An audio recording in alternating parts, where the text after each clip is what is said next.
This is the Baymo Podcast with Marty Solomon. I'm his co-host, Brent Billings. Today we continue our discussion of Season 4 of The Chosen with the controversial Episode 3. Yeah, that's how I feel about this episode. Not a fan, huh? Yeah. You had told me that you weren't, and you had only watched Episode 3 at that point when I talked to you. You've now since watched Episode 4. Does that change your feelings about this episode, knowing what comes immediately after this? Yeah, it does. It does. Yeah, I'll have some commentary. By the time this is all over with, I'll be okay. But, meh. I wasn't worried about you. Sure. You said controversy. Is there a whole bunch of all that backlash with all the people and the watching and the Facebook groups and all the things that they're dealing with? I guess. I didn't look into it that much, but Dallas made a comment in the roundtable discussion with the scholars that a lot of people had a lot of problems with this episode. Yeah, sure. Well, color me one of them, but nevertheless. All right, well, let's get into it then, huh? Spoiler horn. Okay, so we're starting off in 980 BC. We see David fasting face down on the ground, attempting to save his child. And there's two men there. They try to feed him. He's like, "Oh, is the baby okay now?" And they're like, "No." And he's like, "Well, then get out of my face. I only need to pray and repent." Right. Yep. And then we jump over to a doctor, I guess, who has just called the death of the baby. Bathsheba sees what's going on. She screams. David hears that. And then he's like, "Okay, well, I've done what I can do." He gets up. The two men are like, what are the words that we use in this situation? And they're like, there are no right words. And David washes and changes his clothes, and seems like he's ready to move on and do something else at this point. Yeah, and have they chatted yet at this point, or has it just so far been him? Just him at that point, and then he goes in. Yeah, once he goes in and talks to Bathsheba, she's like, what are you doing? Like, now is the time to fast and mourn. How can you be like this? How can you worship in your sorrow? And he's like, I did what I can. I'm always going to worship, whether in joy or sorrow. And like this child, like he's not going to return to us, but we'll go to him. We just don't know when that's going to be. Yeah. And at this point, they have these intro episodes, oftentimes these historical, whatever you want to call them. I'll call them flashbacks for lack of a better term. And the first half of that first scene where Bathsheba's not in it, I'm always watching those like, okay, like how is this going to play into the episode later? And obviously we have the episode, and then we have the next episode that comes after this, which just gives just I can see why. Totally, really insightful. The whole dialogue about separation kind of assumes a lot of what I would call Christian theology about the afterlife that I'm not sure in the Davidic days that Jews would have held. Or so by the time I was done with that conversation and kind of the motivation behind it, I wasn't in love with that whole setup of that. And it's kind of touch and go. I'm like half and half usually when they do those historical flashbacks. Sometimes they just bring a whole lot of depth and like a really cool callback. And sometimes it feels awkward or odd to me. The historical me feels less impressed with the historicity of those scenes than the chosen content primarily. But that's what I'm kind of intrigued about with the Book of Moses show and the Joseph show, right. Because it's like, okay, in this case, they're showing these scenes and they're kind of serving the purpose of whatever is happening in the days of Jesus. Yes. And obviously they're going to, work to get as much of it as accurate as possible. But at the end of the day, like it's part of a show set in Jesus' time. And so it's just there for a different reason. But when they were fully immersed in the world of Moses or in the world of Joseph, like what is that going to look like? Right. Yeah, it definitely does serve a purpose artistically and everything else. So absolutely. Yeah. And just to point out, David, in this scene, he seems to be putting on more ornate clothes than I would necessarily expect. Although I don't know, maybe those are just his normal clothes. Yeah, I would expect as king I've always felt like they're depicting that pretty well. You would expect some level of that as king of Israel, but yeah. Okay, yeah. I guess I was just thinking of the contrast between sure his sackcloth, yeah, totally, and what he put on. But yeah, okay, I guess that is normal. All right. Well, then we get into the credits.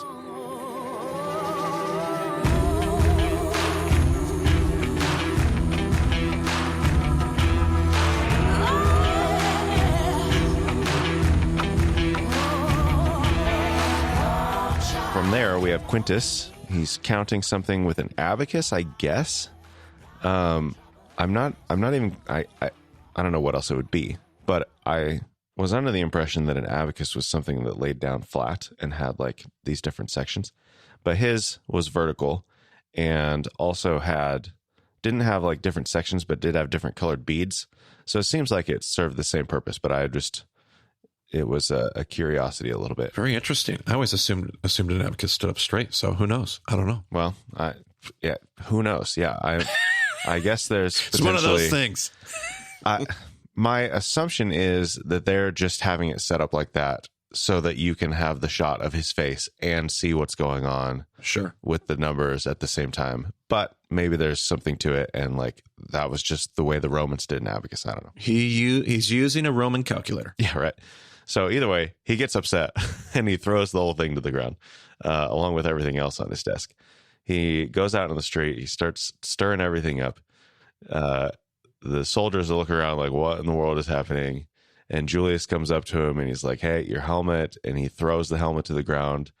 And then he's like, at least carry your sword, Dominus. So he takes that, and then he goes over and, he's going on about the dogs and the beggar who's there. He takes this woman's canteen, questions her about her taxes. Then he wanders off somewhere else. Gaius spots him and sees him like harassing somebody with a pail or something.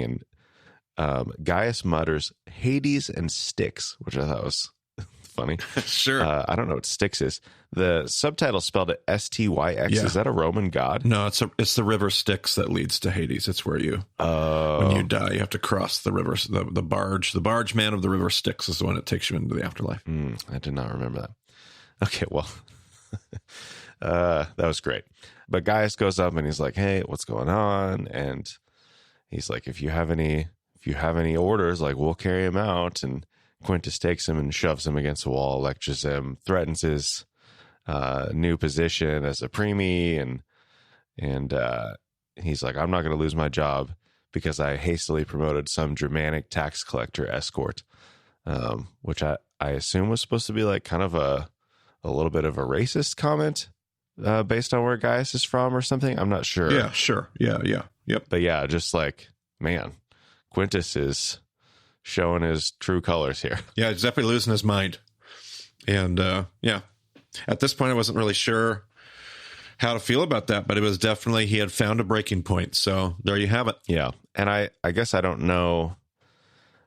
I don't think we've had the conversation yet where he explains, or was that in a previous episode where he explains that his revenues were down? Yeah. It's been addressed at that point. At least it was foreshadowed or hinted at when he was discussing with Atticus. There was the only thing that saved you is your revenues. And I almost got the impression that revenues weren't holding and he was going to be in real trouble if he didn't do something. All right. Well, then we are over with Zebedee. They're talking about more orders for oil are coming in. They might need a new olive grove to keep up with everything. James and John are kind of being quiet. Zebedee is like, what are you guys hiding? And Salome asks him what happened on the trip. And John ends up sharing the news about Peter. And she's like, oh, cool. Well, what are your new names? Right. And they're like, and she's like, you've got to be kidding me. You've done this and this and this and this and this. And she quotes the ask, seek, knock thing from the Sermon on the Mount. Yep. James actually finishes the quote, and she's like, you guys got to ask. You got to ask before others get in front of you. And Zebedee finds out that Peter forgave Matthew, and he's like, well, he probably deserves the name change for that alone. And Salome is like, you know what? I'm just going to ask Jesus myself if you guys aren't going to take this seriously. I did like that scene. There was a sermon at my church. One of our pastors preached a message on Salome and and the Zebedee boys' mom and her request of Jesus. And in her sermon, she just made some really good points. She had a whole new way of looking at the mom character. And it was, I think we always read that story, and for understandable good reason, we usually hear her just really selfishly wanting to promote her boys and yada, yada, yada. And I can't remember exactly everything that Megan said that day, but she had this great, like, different take on maybe she wasn't being selfish. Maybe she was just slightly like, she wants the right things. She's listening to Jesus, and she's actually trying, and she just has it a little off. And this scene almost walked back a couple steps in that direction. Like, instead of her just thinking, well, I want my boys to have a top seat, it was based on, like, Jesus has taught us these things. It's a misunderstanding of what Jesus is teaching. That will become clear in future discussions. But it at least portrayed her not just as a selfish jerk of a mom. There's a little bit of that in the scene. It walked that middle road. And I hate to keep calling it a middle road because Dallas was really adamant. I'm not interested in walking a middle road. I'm interested in, honoring what we see in the text and the traditions and things that that have brought us here. So not that we're trying to, but they just sit in that space so well. And they could have easily just made her a real villain here. And you can see good intentions behind what it's not purely selfish. There's enough selfishness in there, but it's not. And I appreciated that in the scene and other scenes to come. Yeah. I would characterize Dallas's comments as like, we're not going to like walk strictly down the middle of the road. Right. We might be towards one side of the road or the other, but we're not going to unnecessarily go off of the road in one direction or the other if we can maintain our position on the road. So, right. Yeah. Well said. Yep. And Marty, I guess we could probably just link that sermon in the show notes, huh? Sure. Yeah, absolutely. It's on a public website out there, so it's not hiding in an archive anywhere.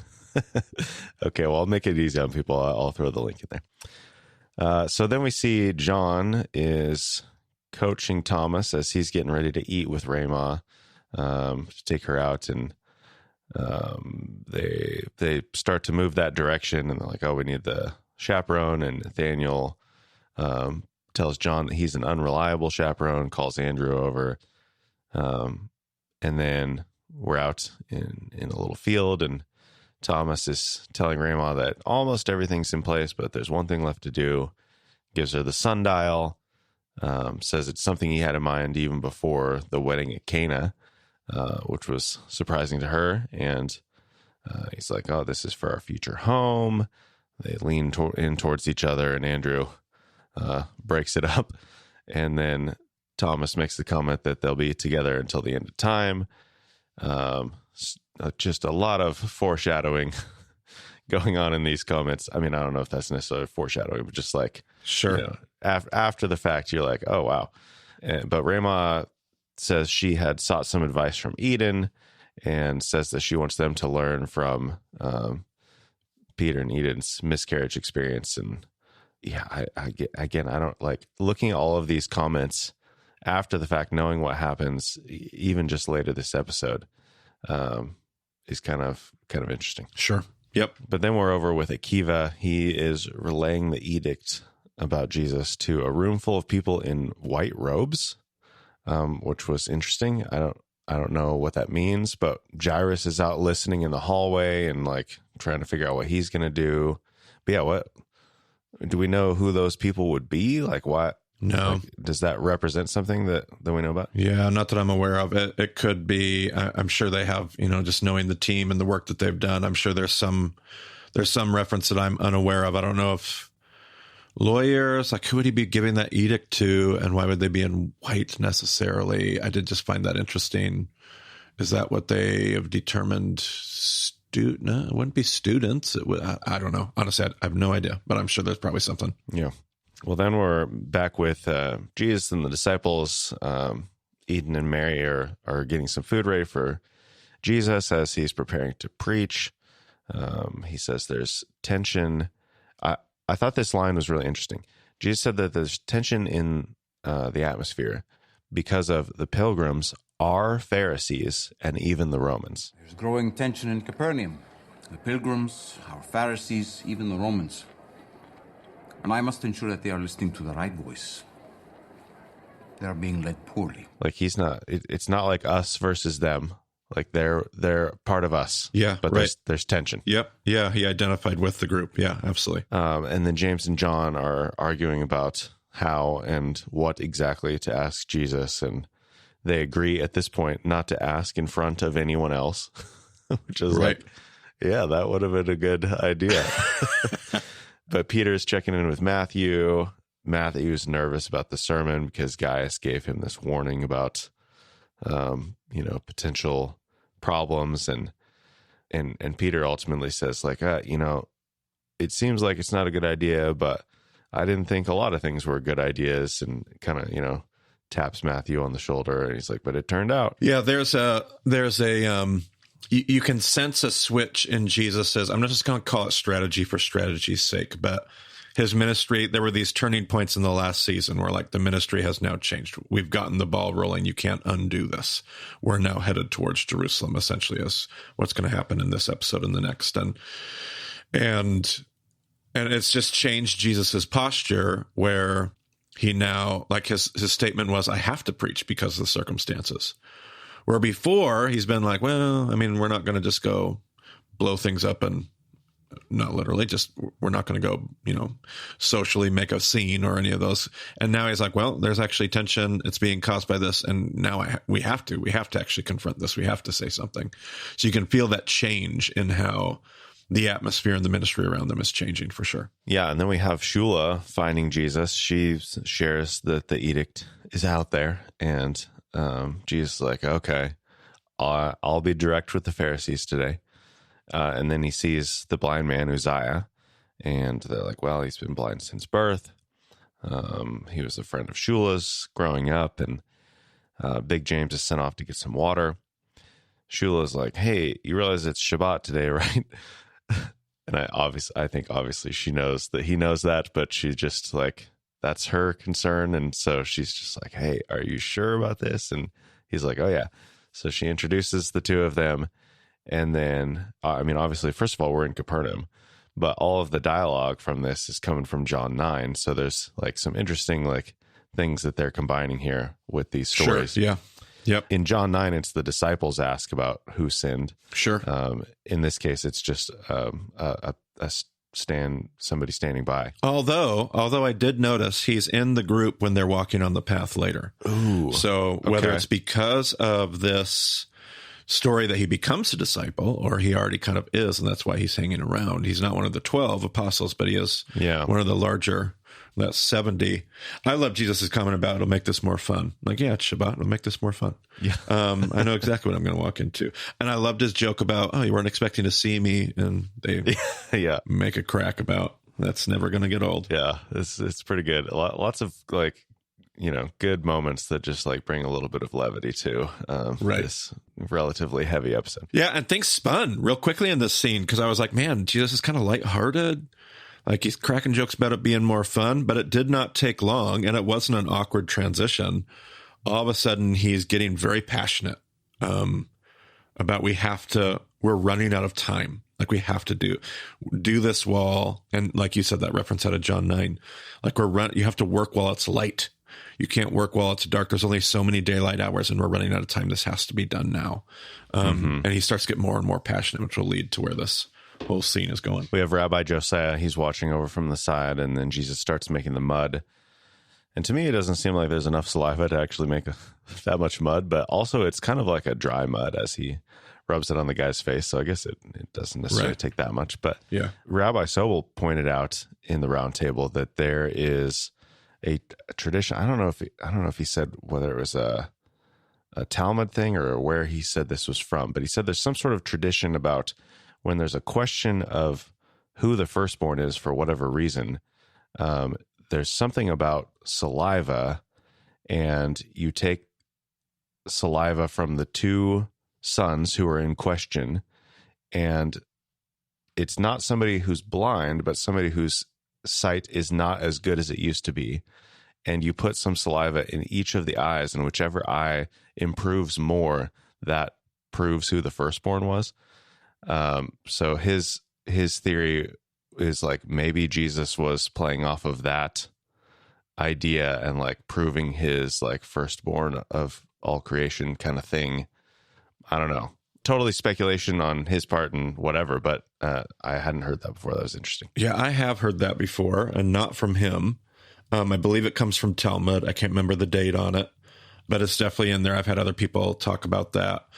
So, yeah, I think it's actually a good case. I wouldn't even call it speculation. There's a pretty good tie there.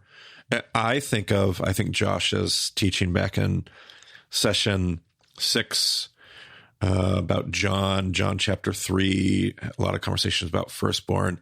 It would make sense if John's pulling a firstborn thread through his teaching about who Jesus is, who we are, what that does in the world, brings healing.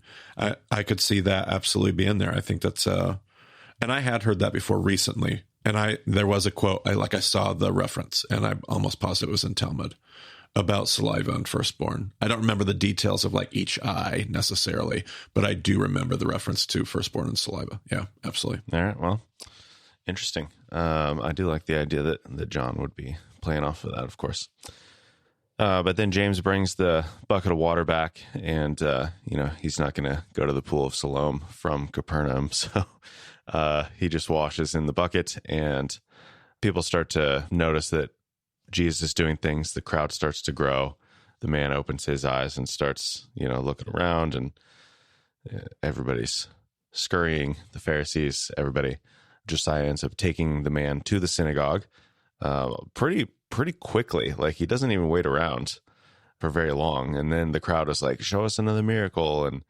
And the word is spreading through the tents. Like, the whole town is just like suddenly in motion, trying to come see what Jesus is going to do next. Well, and I thought the line that was the one gut punch for me that just really stuck me. Like, it surprised me how it just provoked emotionally a reaction for me, was when the rabbi says, let me take you to the, like, we're going to go to the synagogue. And Jesus kind of has a look in his eye. He knows what's coming. He kind of knew from the get-go. Right. We all know what's going on. But his response is, come with me. Now? Yes, now. To the synagogue. I can't think of a better place. Thank you. Thank you. They want to see me at the synagogue. I'm sure they do. Tell my parents what happened, and then I'm at the synagogue. Oh, man, what a gut punch to what we do in religious circles and what the church should be. And people like, oh, yeah, I can't think of nowhere else I'd rather be. And yet, what do we often do with that space? And how it becomes the exact opposite. And, Yeah. Yeah. That was a good line. He's thrilled. Could not be a better suggestion. Yeah. So Josiah brings him to Jairus initially. He's like, where's Akiva at? And then Akiva comes in. They share the story of what's going on. The guy's parents arrive. They confirm that he's been blind. The man says that this guy must be the Messiah. I think he says Messiah. Jairus does a little fist pump, and then Akiva, throws them out of the synagogue. Yeah. The reference of, they keep trying to get him on technicalities. Like, I don't know anything about your technicalities. All I know is this. The thing that gets the fist bump is he says, I was blind and now I can see. And that's when Jairus is like, yeah. What I find so interesting and instructive about our religious conversation is there are obviously problems with their logic, but they've already settled their mind. Like, they've already declared that Jesus is a sinner. They've already decided it's no longer up for debate, and at least as the story's living itself out. And that's how we do it. Once we've decided in our religious circles that this is right and that's wrong, that this is what we believe, we're not going to entertain. We will find any way possible to explain why it's not this, it's that. Because there's all kinds of stuff sitting right in front of them. And it's no longer a logical argument of, I'm trying to figure out, we've already decided. So this is who he is. This is, he is a sinner. And I just think it's instructive of how we have to be real careful that that when we make those kinds of discernment questions, we're always willing to hold it up and re-examine it and look at it and look again to see if we're wrong. Because if we just decided that we're right and we're not even looking at it anymore, we'll do all kinds of gymnastics to explain why this is inside and that's outside. Yeah. And that happens, like, Akiva and Josiah go back outside. Jesus is preaching. like Gaius is coming in, Atticus is coming in, more people are coming in, the crowd's asking for signs. But the Pharisees start arguing with the crowd, like about who Jesus is. And they're like, yeah, but he's like doing all this great stuff. What are you talking about? And yeah, they're just only condemning him. And then the crowd is just like, stop interrupting him. Like, we want to hear what he has to say. And they're like, you're all being led astray. Jesus is talking about the sign of Jonah, someone better than Solomon, someone greater than Jonah, all this stuff. And the crowd is just getting all kinds of riled up about it. Yeah, and it was an interesting way to portray it. As he was doing the woes to the Pharisees, I actually really was starting to like this scene. I was like, I love how he's emotionally engaging. And not in a hasty way, not in a sinful way, but Jesus is like, all right, today, he's already said in the episode at some point, he said, we're confronting the Pharisees today. Like, it's time to bring this to the Pharisees in public and do something about this. So he's determined, but he's truly engaging them. I think I always picture this scene as he goes up and he's doing almost like a sermon and everybody's quiet and he just kind of like poetically starts to condemn but in this, he's engaging them and they're arguing and he's actually frustrated by their arguments and he's engaging them back. But he's here to have this conversation and to rabbinically, relationally, conversationally throw down. And I really liked how that was building up. I could not figure out, well, it doesn't really matter, but nevertheless, that I liked that part of it. Well, yeah. So Atticus is there. He's trying to get Gaius to go give Quintus a message. Gaius passes it off to Julius. The crowd's getting crazier, and Gaius tells his soldiers, like, don't let anybody else into the area. He's going to warn Matthew about what's going on. Julius gives the news to Quintus, and apparently the message from Atticus, which was hidden for a couple of instances, but he says, what you do next will determine your career. So Quintus is like on edge about everything. But what I don't understand is, like, as Jesus is talking to Akiva and Josiah and going through the Matthew 23 woes, I don't completely understand what, like, flips the switch for the crowd that gets them, like, more riled up than they were before. Like, it was just kind of, for a while, it was just like Akiva would say something and then somebody in the crowd would respond and then somebody over there would say something. And, like, it was tense, but it wasn't out of control.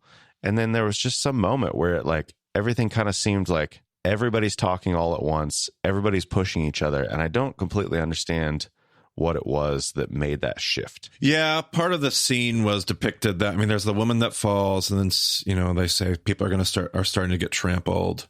I don't know if it was this moment where an instantaneous switch gets flipped. It's kind of portrayed that way a little. You could sense it building, like the chaos is building, the pushback is building. And the thing that I was confronted with to consider was Jesus didn't turn around and be like, okay, hold on, guys, like, everybody calm down. That's how we would do it in the Western world. Like, true, let me talk, like, you guys don't. Like, that's not how you would do it in the ancient Eastern world. And so it didn't adhere to my sensibilities.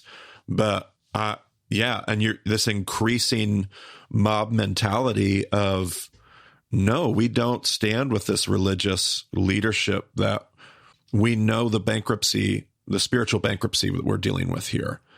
And it is this increasing. And the scene does have, like, this moment.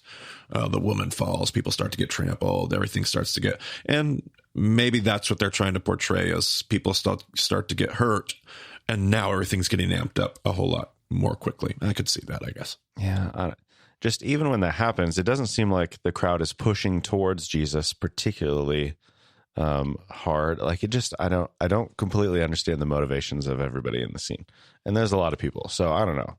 It just, I'm not completely satisfied with my understanding of what's happening there. So sure. Whatever.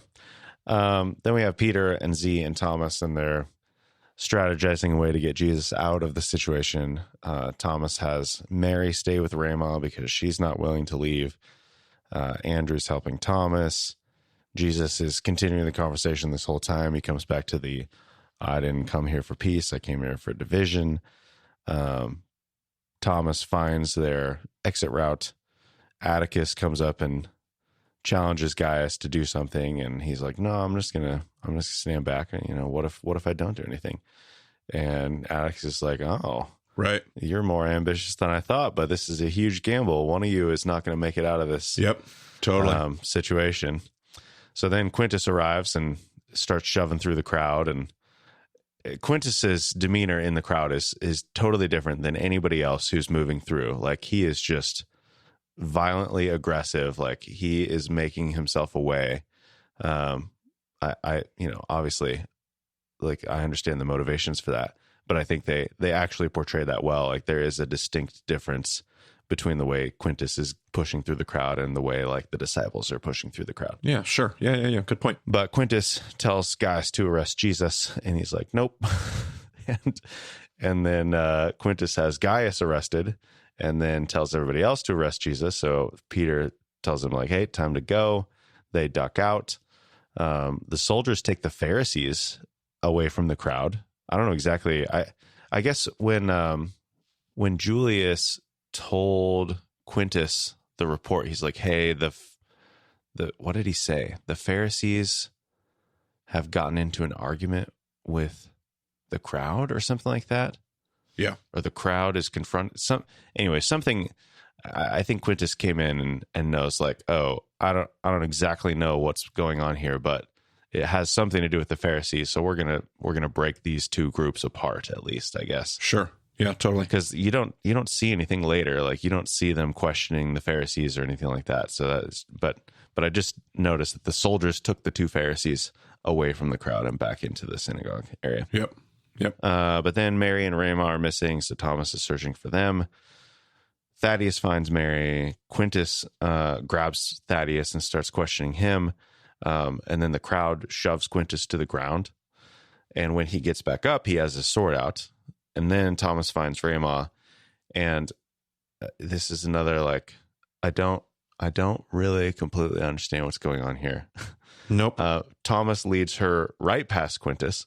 Yeah. And yeah, like he's not even there. Like, we're going to bump into his shoulder with this sword-wielding Roman officer. Like, it was, yeah. Like, what was Thomas just, like, so focused on getting Rama out of there that he just wasn't paying attention to who was around him? He just saw, like, a gap and just, like, let's go.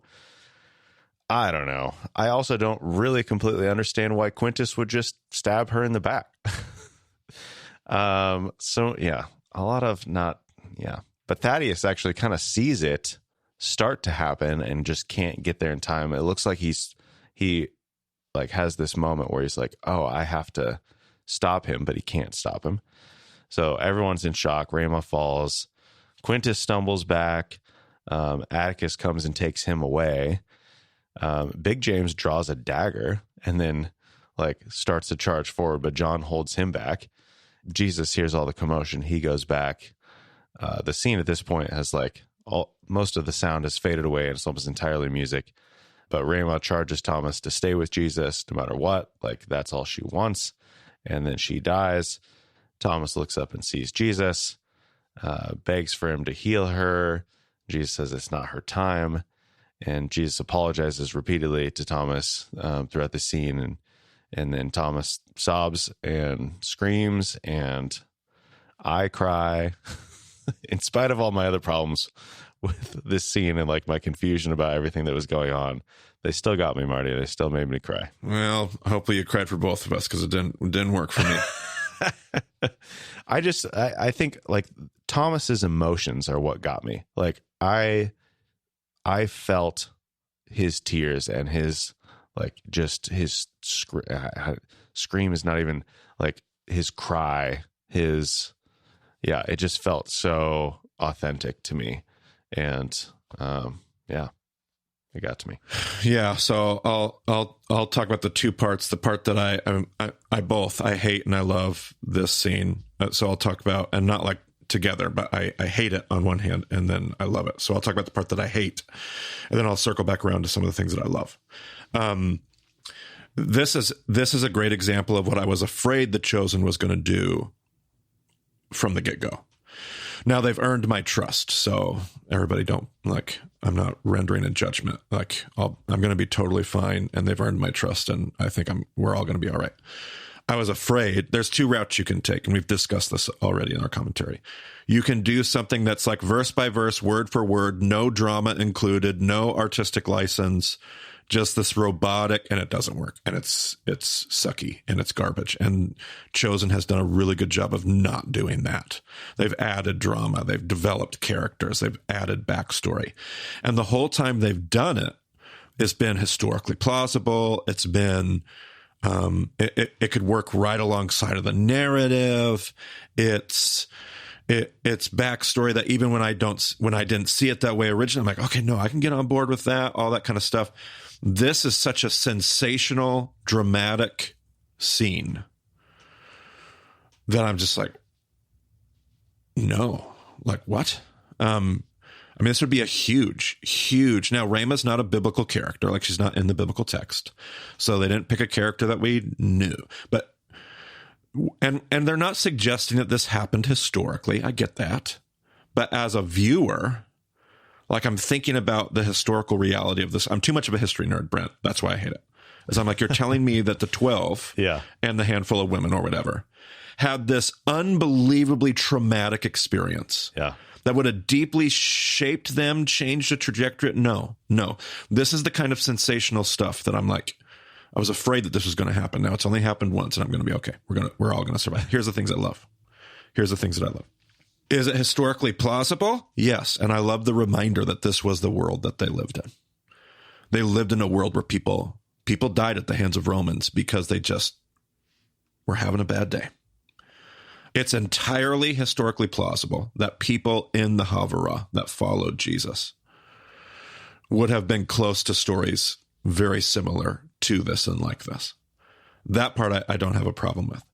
I don't have a problem with the fact of what they're doing artistically because they're trying to do something with a storyline. They're trying to do something with the Thomas character. I totally get that. And there's some things I don't get. I don't know what it is like to be a screenwriter. I know that when you're doing a season and you're writing a plot for an entire block of episodes, you've got to do things with drama and high points and low points and conflict, and they're probably accomplishing all of that at the same time. Dallas made a comment in one of the roundtables. I can't remember which episode it was on, but some of the stuff with Thomas and Rhema, he's like, yeah, the romantic thing like seems a little weird to get into, but also it gives us like a way to talk about some of the cultural stuff around marriage and whatever. And so it's just, it's almost like a teaching tool in some senses as well. This whole like storyline between Thomas and Rhema. Yeah. And I that phrase you just used, that he used or whatever, that's a great way to phrase it. They give us avenues to talk about the historical realities, or however it is that you said that. That's part of what I love about all of this. I know at least one, I've only watched one more episode, the next episode. I love where even within one episode, where this is going to head in terms of another thing that Chosen is doing well. And this scene, they leverage this scene, however bad it is, they leverage this scene to this end, is they teach the viewer pastorally. There are these moments, like in the last episode about grief, how grief works and how grief doesn't work. Like we're not just learning about the biblical story and its history. We're also learning about what it means to follow Jesus as followers, emotionally, spiritually. And this story is going to greatly help them make some great points that are going to be worth it. So that's why I love it. I'm going to be okay.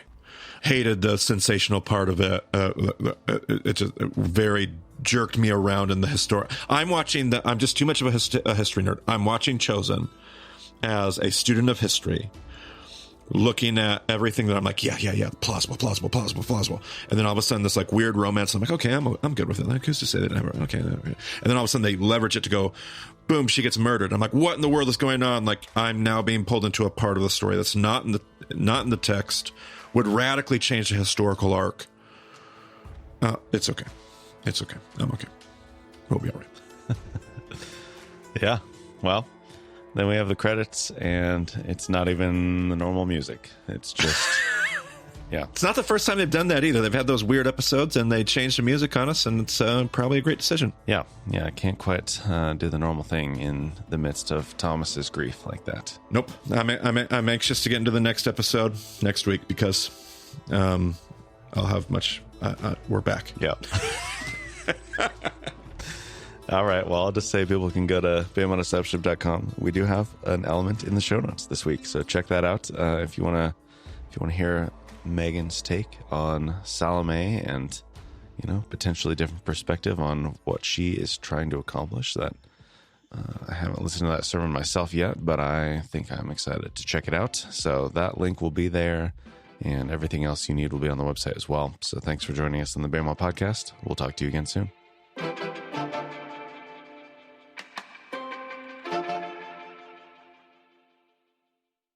So we start off with Quintus. We see him being brought in. Whoa. We've got David in the intro. Whoops, sorry. I'm on the wrong episode. Yeah. Whoa. Okay. Starting that over? Okay. Yep.